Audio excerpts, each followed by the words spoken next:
action step has to be taken by the administration. I can talk, expose, push, do all of those things that have to be done, but at the end of the day, the administration has to be able to take action to be able to enforce the border. They're the ones that actually oversee law enforcement in that area for the Border Patrol. We provide their budget and the instructions, but the actual day-to-day operations actually run constitutionally by the executive branch. And so that's what I'm trying to do right now, is to push the executive branch to do their job and to make sure that they can actually get that done. So let me leadership.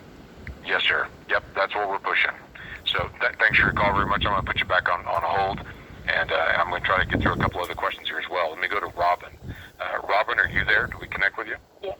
Yes. Hey, Robin. Hi, Yeah, how are you? I'm doing very well. What town are you in? I'm in Washington. As in Washington, Oklahoma, right? Right. Mm-hmm. Got it. I'm next door to Blanchard. Yes, ma'am. Yep, know exactly where he was. I just want to make sure I didn't actually reach in Washington, D.C. How about that? No, gosh, no, I would not step foot in the swamp. Can I just tell you, it's so nice when I get home to be able to breathe deep some Oklahoma air. Even with all the pollen in the air, it's nice to be able to be home when I get home. So glad to be able to do that, be there anytime. So, Robin, what can I do for you? Well, I told the gentleman who asked me my questions, I said I have about 20, and I just prefaced my question to you with a statement saying that I know that you're my senator, you're my representative, and therefore I have been in touch with you a lot, your office a lot, especially when, in January when things happened and you didn't vote to watch, the voting for 2 weeks. I was very upset with you with that. I was very upset with you when you confirmed Merrick Garland, voted to confirm him. But that's all in the past, okay? So my question to you is this. How are we going to survive as a nation, as a state, with this diabolical, evil, anti-God, anti-Christ, anti-life, they hate life, anti-family, anti-traditional values that we have been teaching our children for centuries and generations, and the Democrats seem to just want to destroy everything that's good. And I have unplugged from television. I've unplugged from politics, except getting in touch with my representatives. And political speak, it's like the gentleman that spoke before me, talk does nothing. And I know we're in a position now, we don't have the Senate, we don't have the House, and we don't have the President, but when we do, we don't get anything accomplished. We're still killing babies. We're still doing all the evil, even when Republicans are in charge. How are we supposed to survive? Let me walk through just a couple of things with that. I would tell you the transition between what President Trump was doing on the issue of life, and you mentioned the issue of life and children several times on that. Glad to be able to engage on that. President Trump was by far the most pro-life president we've ever had. Compare that back to back. The first 100 days of Biden, he is by far the most pro-abortion president we have ever had, by far. 100%. 100%. Yep, and so when I look at some of the things we did, like for instance, in 2017, Joni Ernst and I, we had a Republican House, Senate, and White House at that time. So Joni Ernst and I actually brought a bill to be able to take funding away from Planned Parenthood and give the options back to the states on how they chose to be able to do their funding. We got that bill passed and done, signed into law within the first 3 months of President Trump's time period. That was a bill that Joni Ernst and I actually got together. I work with Mike Pompeo on taking away abortion funding from our foreign funding, which I'm just astounded that we use American tax dollars to be able to fund abortions overseas. We work with Mike Pompeo to go through section by section and the State Department actions and what we could actually get done. And they worked all the way through each one of those that we brought, actually passed them into policy, changed the regulatory scheme on it. Biden has actively worked to be able to undo each of those and to be able to use federal dollars. I was able, for abortions overseas, I was able to work with my colleagues to be able to block any chance that Democrats actually put into place to be able to use American tax dollars to be able to pay for abortions here in the United States, called the Hyde Amendment. It's been in place for 44 years to be able to protect American taxpayers from having to fund abortions here in the United States. We got that into every single bill, and let me just tell you, it was very intense negotiations to be able to go through to be able to protect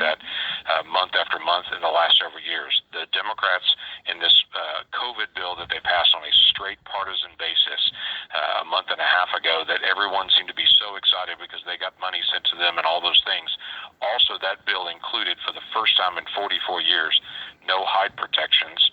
And so that meant for the first time in 44 years, American tax dollars were going to be used to be able to pay for abortions in America.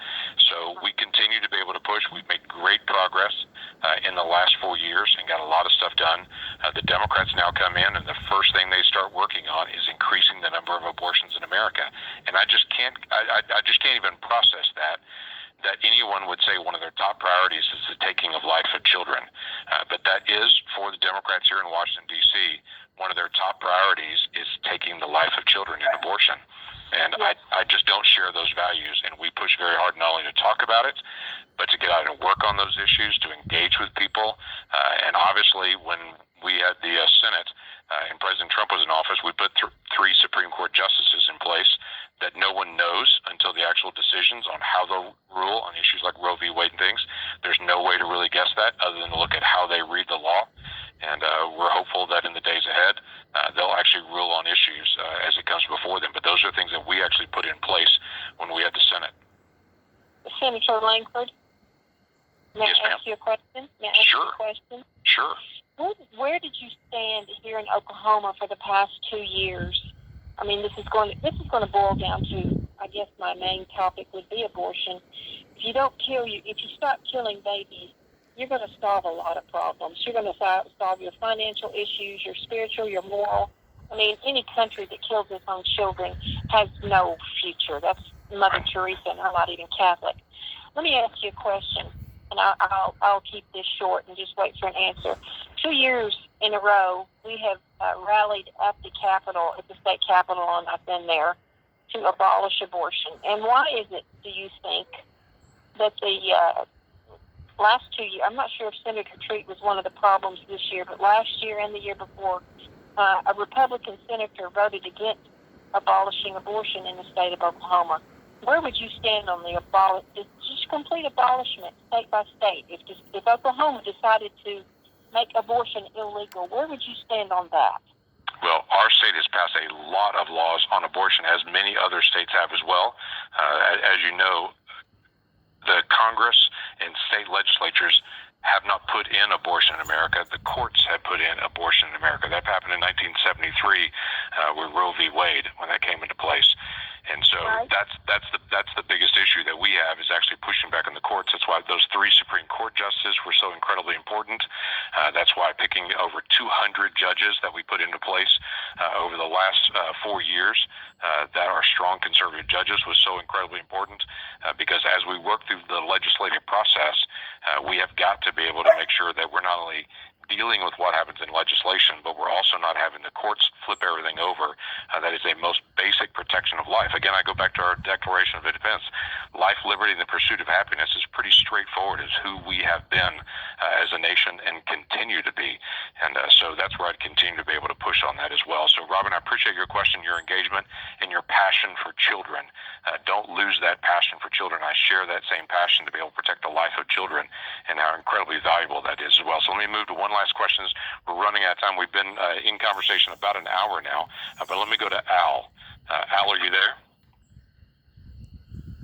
Yes, I'm here. Hey there. Where did we connect with you, sir? My question is about election integrity.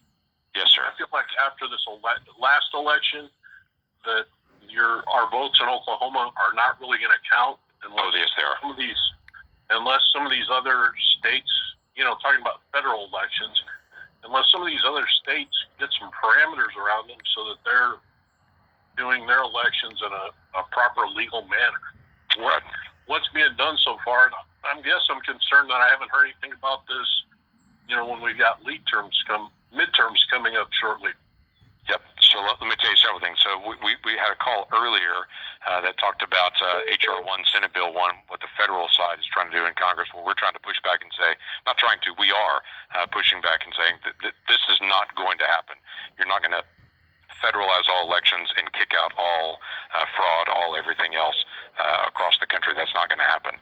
It is a state-by-state issue. Our Constitution is very, very clear that states choose election systems, and they do that. Our state has a very secure secure, very good election system. In fact, we just talked with our state election leadership just in the last week. We had 57 people in the entire state that voted twice. 57 people in the whole state. Those names have been turned over to local district attorneys, and they're going through the process right now of prosecuting those 57 people in the state that voted twice, because our state compares the records of mail-in ballots and absentee ballots or early voting and in-person voting to see if this same person voted twice. Then we prosecute those individuals. Other states have to step up and to be able to do that. As you know, you've seen in the news, Georgia has passed a new election law. That election law is not at all what the major news is talking about. The election law that's in Georgia expands early voting, expands additional securities, expands the opportunities for people to do mail-in balloting. All those things are expanded in it. And the spin that is out there is the folks that are in Georgia that want to be able to carry out fraud, they want to have mail-in ballots without verifying who that person is. All they're doing is saying you've got to be able to verify you are who you say you are, and it's not just a signature, because anyone could sign your name. You've got to just have some basic either ID or at least have the last 4 digits of your Social Security number and your birth date. That's pretty simple to be able to protect that. So states like Georgia, Pennsylvania, multiple other states right now are actually going through to be able to tighten up their election system, be able to make it clear. Our state just joined in something called the ERIC system. 31 states now all compare their databases to make sure somebody's not registered in 2 states and voting in 2 states. That's a voluntary system, but we now have 31 states that are all comparing their databases with each other to make sure the same person's not voting twice in 2 different states. That's really important. So there are some election security things that are coming on board, continue to be increased in multiple other states, and we'll continue to be able to do the task that we're going to do nationally as well to be able to make sure that we can protect the integrity of our elections. Again, we're a representative republic, so we are very dependent on fair, clear, good elections, and to be able to make sure that we have good election security. This is not a new issue for us as Americans. We've had lots of elections in the past, and every couple of years we do dramatic improvements. Everybody remembers the hanging chads of 2000, where there were lots of changes in our election system to improve it. 2001 on, after that, to be able to get it better. There will be changes after this election to be able to make sure that we're actually doing what it takes to be able to protect the integrity of our election. Those are good things to be able to do so that every year we can trust our election system even more. So Al, I appreciate it, but I would tell you there's a lot going on. I know the media is not talking about a lot other than the stuff they just want to attack, but there's actually a lot going on to be able to protect the security of our elections, and we'll continue to be able to press on that. So appreciate that very much. Let me try to be able to close down our conversation, because we've been in conversation for an hour, and a lot of folks have been listening in, and we still have a lot of folks that are on the line. So thanks very much for doing that. If you're still on hold and you want to be able to ask a question, let me ask you this. If you would stay on hold, as soon as we disconnect from this telephone town hall in just a couple of minutes, you'll go into a voicemail box. If you'd like to leave your question there, we will get one of the members of our staff to be able to call you back, or we'll email you, or I'll call you back, or whatever we can do to be able to help get an answer to your question. And so we'll make sure everybody that leaves a question for us in our voicemail box will actually get an answer. If you'll leave us your telephone number or your email address, whichever way is easier for you to be able to get an answer back, just leave that with us. So as soon as we disconnect and you go into that voicemail box, you'll be able to leave your question there, and so we can get an answer back to you as quick as we can. It is important for us to be able to stay engaged and to be able to get actual facts and information.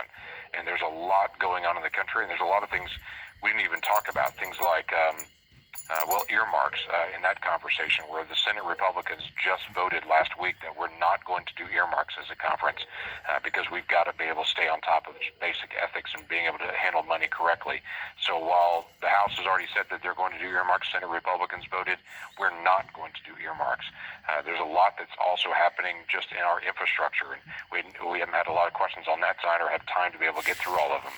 We've got to be able to do infrastructure as a country, but we can't spend trillions and trillions of dollars in these massive tax increases that will actually hurt our economy long term. We've got to keep doing infrastructure, and anyone who says it'll take trillions and trillions of dollars to do infrastructure is not paying attention. Everywhere where you see an orange cone up on any American highway and interstate, that's a previous infrastructure bill that's already been passed before. There weren't this trillions and trillions of dollar bills that actually happened. This is just trying to be able to protect our system, our taxes, as well as be able to get more construction done. So we can do this if we all do it together to be able to do this, but we're not going to do this in a straight partisan way. It's going to waste a bunch of money. All those things are still big issues, and I encourage you just to be able to stay informed with us, to be able to let us know what we can do to be able to watch for some of the biggest issues that we deal with, whether it's ag, whether it's education, whether it's national defense, or border security. All those things are very important to us. So if you want to stay engaged with us, you can go to my website, langford.senate.gov. It's G-O-V, langford.senate.gov, and you can sign up for our e-newsletter. We'll send you out information there. I'll have you a link to our podcast, or you can get a chance just to be able to track with us if you have a question or a comment. Several folks that have called tonight have said, hey, I've contacted your office before. You're welcome to be able to do that again. So thanks, y'all, for participating in the time. Again, if you're in the queue right now, wait for just a moment, and we'll connect you with the box, and you'll be able to leave us your question in the message there, and then we'll get back to you as soon as we can. God bless y'all. Thanks for your engagement.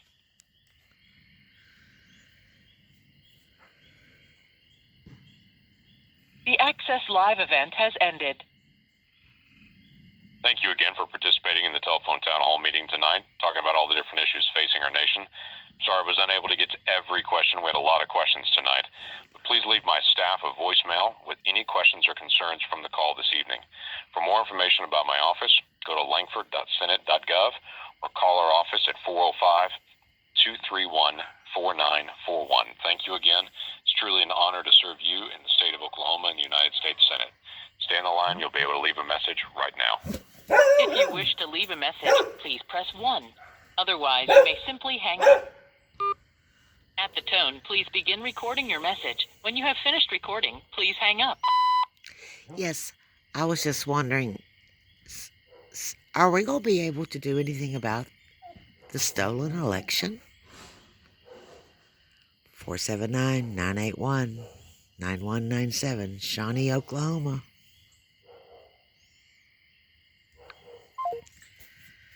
We'll see if he gets back to me. Goodbye, y'all.